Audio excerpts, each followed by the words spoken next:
What if the most unsettling part of a death is not the death itself, but what disappeared with it? A testimony never heard, a file never released, a story never finished. Across recent history, some lives ended at the exact moment they seemed closest to exposing something larger than themselves. These are not simple stories. They sit between fact, suspicion, grief, and silence. In each case, the official answer exists. Yet for many people, the questions never fully stopped. This journey is not about declaring hidden villains or turning tragedy into spectacle.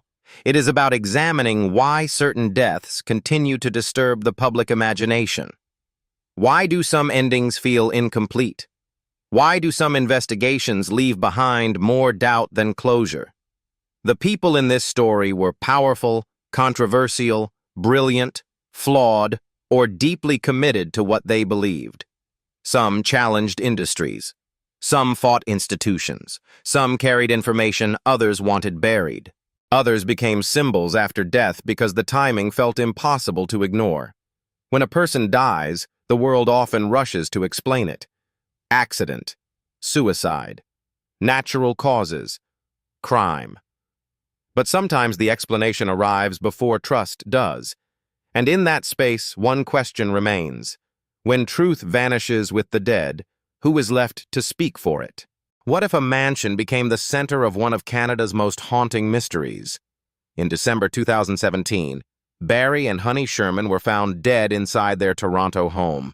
Barry was the billionaire founder of Apotex, a major generic drug company. Honey was known for her philanthropy and public life. At first, the case was treated in one direction. Later, authorities moved toward homicide. That early uncertainty shaped everything that followed. Barry Sherman had spent decades in the brutal world of pharmaceuticals, where patents, lawsuits, pricing, and competition can decide fortunes.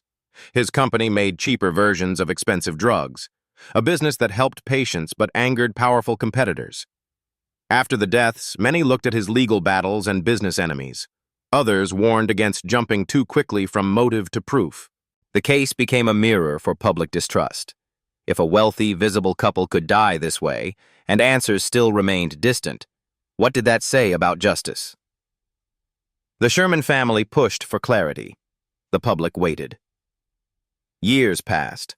The mystery was not only who killed them, it was how a life surrounded by influence, security, and visibility could end in such silence. Sometimes the most frightening room is not dark. It is brightly lit, carefully investigated, and still unanswered. What if the most important trial never happened? Jeffrey Epstein died in a Manhattan jail cell in August 2019 while awaiting trial on federal sex trafficking charges. Officially, his death was ruled a suicide. But the circumstances immediately raised doubt. He was one of the most closely watched prisoners in America. He had powerful connections. Survivors were waiting for a courtroom. The public expected names, records, testimony, and accountability. Then came the failures, missed checks, sleeping guards, camera problems, and questions about why he had been left so vulnerable. Each detail made the official conclusion harder for many people to accept. But the heart of the story is not Epstein. It is the survivors. For them, his death removed a living defendant from the center of the case. A man who could have been questioned. A man who could have named others. A man who might have revealed how abuse can survive inside networks of money, access, and protection. After his death, investigations continued. Lawsuits continued. Survivors continued speaking. But something had changed. A trial offers a public reckoning. A death offers only fragments. And so the deeper question remains, how many people must look away before harm becomes a system? What if a man built software to stop threats, then spent his final years warning that he had become one? John McAfee was brilliant, chaotic, provocative, and impossible to reduce to one story. He created the antivirus software that made his name famous, then later reinvented himself through cryptocurrency, politics, and online spectacle. By the time he died in a Spanish prison cell in June 2021, he had become a symbol of digital age paranoia. He spoke often about surveillance, government power, hidden data, and enemies he believed were closing in. His death came shortly after a Spanish court approved his extradition to the United States on tax-related charges. Officials called it suicide. But McAfee had repeatedly claimed he would never take his own life. Those statements became fuel for suspicion. The difficulty is that McAfee understood performance. He knew how to turn fear into attention, and attention into influence.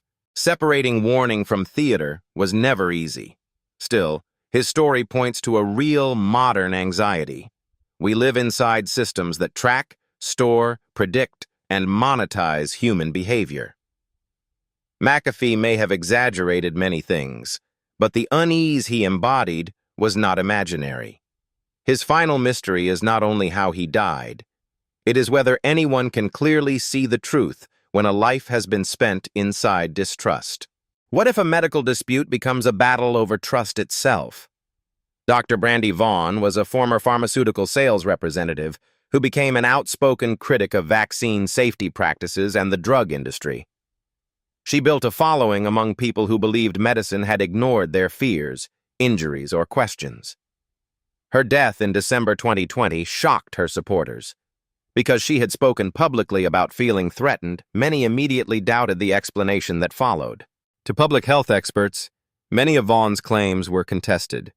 To her audience, that rejection only proved how closed the system had become.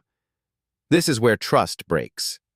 When one side speaks in studies and statistics, while the other speaks from pain, memory, and lived experience. Vaughn's story matters because it reveals a deeper crisis. People do not turn away from institutions only because of misinformation. They turn away when they feel dismissed. That does not make every claim true. But it does explain why suspicion spreads so quickly when a public critic dies unexpectedly. Her life became part of a larger argument about medicine, profit, regulation, and voice. The question is not simply what happened to one woman. It is why so many people believed they would never be told the full truth. What if a man who understood power ended his life as a puzzle no one could solve? John P. Wheeler III had served in government, worked near defense circles, and helped shape public memorial efforts for veterans. He was educated, connected, and experienced in the world of institutions. Then, in December 2010, his body was found in a Delaware landfill. The final days of his life were strange. Surveillance footage showed him appearing confused and disoriented, moving through public spaces in ways that seemed unlike the man his friends and family knew. Because of Wheeler's background, theories quickly grew. Some imagined secret files, defense contracts, financial wrongdoing, or knowledge that put him in danger. Others focused on mental distress, vulnerability, and the tragic possibility of a man unraveling in public. The official investigation did not satisfy everyone. The setting of his death was too strange. The images from his final hours were too fragmented. The contrast between his career and his ending was too sharp. Wheeler's story is disturbing because it resists a clean shape. There is no single image that explains everything. Sometimes a mystery is not a locked door. Sometimes it is a broken mirror, and every piece reflects a different kind of loss. What if the internet's brightest promise turned into a courtroom threat? Aaron Swartz believed information should be free, especially knowledge produced for the public good. He was a gifted programmer, an activist, and one of the young minds who helped shape the culture of the open web. In 2011, he was arrested after downloading large numbers of academic articles through MIT's network. Federal prosecutors pursued charges that could have led to severe prison time. To supporters, the case was excessive. To authorities, it was a crime. To Swartz, it became a crushing weight. He died by suicide in January 2013. His death transformed him into a symbol of the fight for open access, digital freedom, and restraint in prosecution. Some later stories surrounded him with larger suspicions about surveillance and hidden power. But the verified tragedy is already enough. A young man devoted to sharing knowledge was trapped inside a legal system that seemed determined to make an example of him. Swartz's death forced people to ask what kind of internet was being built. One for public learning, or one for ownership and control. His story still burns, because it is not only about data, it is about mercy, proportion, and the cost of punishing idealism. What if history remembers the winner and forgets the architect? Gary Kildall helped shape the early personal computer revolution. His operating system, CP/M, influenced the way people interacted with machines before the software industry became dominated by a few famous names. He was inventive, restless, and deeply important to a future most people now take for granted. Kildall died in 1994 after a head injury connected to an incident at a California bar. Officially, his death was not treated as a grand mystery. Yet because his life was filled with missed turns and alternate possibilities, his ending became part of a larger question. What if the story of computing had gone differently? What if Kildall's work had taken the central place later occupied by others? What if talent alone was never enough, and timing mattered just as much? His name became tied to the ghosts of innovation, the products not launched, the deals not made, the futures that almost arrived. The most powerful part of Kildall's story is not suspicion. It is erasure. Technology often presents itself as inevitable, but it is built by human beings, and human beings can be overlooked. How many people changed the world, only to be remembered as a footnote in someone else's victory? What if a journalist's final warning became part of the story he never finished? Michael Hastings was known for reporting that made powerful people uncomfortable. He wrote with force, especially about war, politics, and military culture. His work helped bring down a major military command after exposing candid comments from General Stanley McChrystal's team. In June 2013, Hastings died in a fiery car crash in Los Angeles. Shortly before his death, he had told colleagues he was working on a major story and believed he was under investigation. After the crash, those messages took on a darker meaning. Officially, it was treated as an accident, but Hastings' profession made suspicion almost inevitable. When a reporter spends his life questioning power, his sudden death is rarely seen as ordinary. The modern world added another layer. Cars contain computers, phones track movements, emails can be monitored. Surveillance is no longer science fiction, it is infrastructure. Still, the central truth is simpler. Hastings represented a dangerous kind of journalism, direct, impatient, and unwilling to flatter authority. When such a voice disappears, people do not only mourn the person, they mourn the unfinished questions. His death asks us what every democracy must ask. Who watches over those who watch power? What if the danger you discovered could not be seen, smelled, or touched? Karen Silkwood worked at a plutonium plant in Oklahoma in the 1970s. She became concerned about contamination, safety violations, and the risks faced by workers inside the nuclear industry. Her story unfolded in an America divided over atomic power. Nuclear technology promised progress, energy, and national strength, but it also carried fear, radiation, secrecy, cancer, and contamination that might not reveal itself for years. In November 1974, Silkwood died in a car crash while reportedly on her way to meet a journalist and union representative. Documents she was believed to be carrying were never found. That missing material became central to the legend of her death. Supporters believed she had uncovered dangerous misconduct. Others argued the evidence remained uncertain. But even without a final answer, her story exposed something real: the loneliness of workers who challenge powerful companies from the inside. Silkwood became a symbol because she stood where labor, science, gender, and public safety collided. Her question remains urgent. When a workplace danger is invisible, who gets believed first? The worker who fears it, or the institution that denies it? What if desperate families and uncertain science meet in the same room? Dr. Jeff Bradstreet was a physician associated with controversial autism treatments and theories. Some families saw him as a doctor who listened when others dismissed them. Many medical experts strongly rejected his conclusions. In 2015, Bradstreet died from a gunshot wound. Authorities ruled it a suicide. His supporters questioned that finding, especially because his work had faced scrutiny. His story is difficult because it sits inside one of medicine's most emotional landscapes. Autism has often been surrounded by confusion, fear, hope, and misinformation. Parents searching for answers can become exhausted by uncertainty. Doctors who offer certainty can become powerful figures. This does not mean every offered answer is true.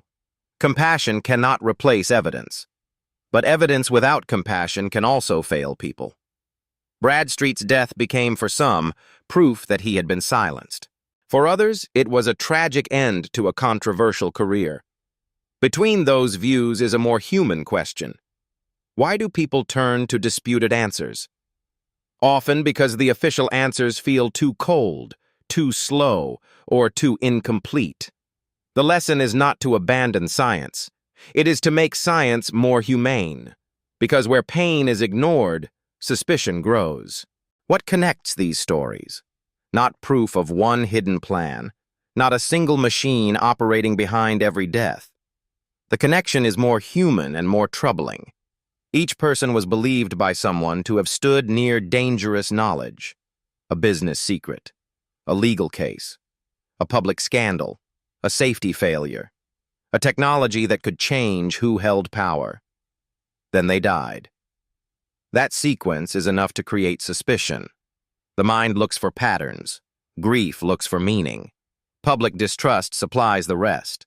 Sometimes suspicion points toward real failures, weak investigations, institutional pressure, harsh prosecutions, missing records, or poor transparency. Sometimes suspicion fills gaps that evidence cannot fill. Both things can be true. A mature search for truth must avoid two traps. The first is believing every mystery proves a conspiracy. The second is believing every official answer deserves automatic trust. The real issue is the space between them. When institutions communicate poorly, hide records, dismiss families, or close cases too quickly, they create the conditions for doubt to survive. The mystery is not only why people suspect. The mystery is why so many systems make suspicion feel reasonable. What if the missing file becomes more powerful than the truth itself? In many of these stories, one object carries enormous weight. A laptop, a folder, a hard drive, a testimony, a set of documents, an unpublished article. The object becomes a promise. If we could find it, we would know. If we could read it, the dead would speak. If it had not vanished, everything would be different. This belief is deeply human. We want truth to be physical, something we can hold, copy, leak, publish, or place in evidence. Sometimes that belief is justified. Documents have exposed corruption. Records have overturned lies. Whistleblowers have changed history because one file survived. But sometimes the missing object becomes a container for everything we fear but cannot prove. That is the danger of unresolved stories. They can sharpen curiosity, but they can also harden into certainty too soon. The better path is harder. Ask questions. Demand transparency. Respect evidence. Listen to families. Protect whistleblowers. Refuse both blind trust and reckless accusation. The truth may not arrive as one dramatic revelation. It may arrive slowly, in fragments, through records, testimony, and time. And sometimes the most important question is not what was hidden. It is why hiding was possible at all. In the end, these stories do not give us one answer. They give us a warning. A society cannot survive on suspicion alone, but it also cannot survive when trust is demanded instead of earned. The deaths we have followed lead through mansions, prison cells, highways, laboratories, courtrooms, and offices where unfinished work was left behind. Each story contains fact. Each contains uncertainty. Each reveals a public hunger for truth that feels larger than the case itself. That hunger should not be mocked. It should be understood. People ask hard questions because they know power can protect itself. They know institutions can fail. They know history is filled with truths that were once dismissed as impossible. But the search for truth requires discipline. It requires patience. It requires humility. Not every silence hides a crime. Not every doubt proves a cover-up. Still, every unanswered question asks something of us. Build systems that protect witnesses. Treat whistleblowers seriously. Investigate without fear or favoritism. Release records when possible. Speak clearly to the public. Give families more than procedure. Give them respect. The dead cannot finish their stories. That responsibility passes to the living. And perhaps truth is not a single door waiting to open. Perhaps it is a light carried carefully through fog, not enough to reveal everything, but enough to keep walking.